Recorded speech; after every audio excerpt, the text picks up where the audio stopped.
Joseph J. Colombara, fireman first class.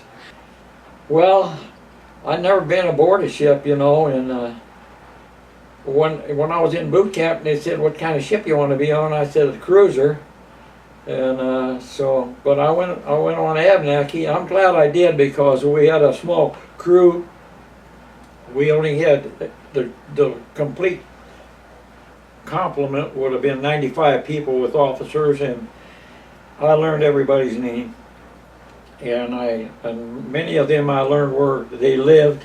So when I organized a reunion, I would look them up at that town and get in touch with them to come to the reunion, you know. But Abnaki was, at the time I went aboard of it, we had the 3-inch gun at the bow, and we had two 20 millimeters up by the bridge and two 40 millimeters back on the boat deck, and you could see on the deck where they had welded depth charges when they were in Europe.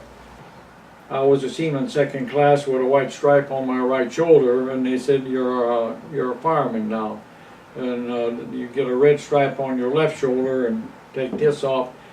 And we were made firemen, enginemen. I can't remember. It happened alphabetically. It was Colombara, Cash, Castro, Correo, and Connell. All of us alphabetically became firemen. So took us down the engine room, and the guys that were still there showed us what we had to do to stand a watch. We had 4 900 horsepower diesel generators there in that engine room. And I looked at one of them, and there was a brass plate on there that says Bush Seltzer Brothers Diesel Engine, St. Louis, Missouri. I lived in Illinois, 15 miles across the river from St. Louis. So I thought, well, this is really something, you know.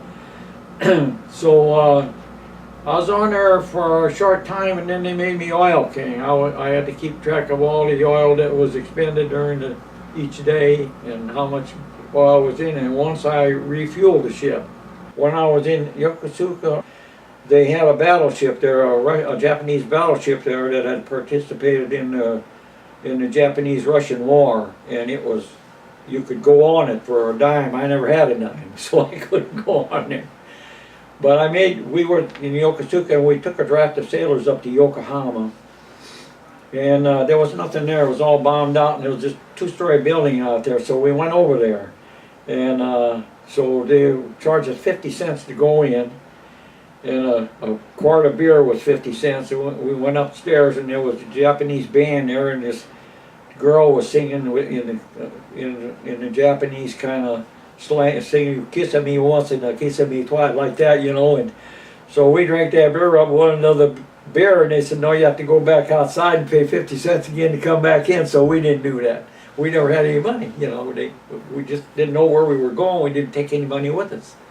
But to this day, I remember seeing 2 sailors standing off to one side, and I always wonder if they were running a con on everybody, and they were getting the 50 cents.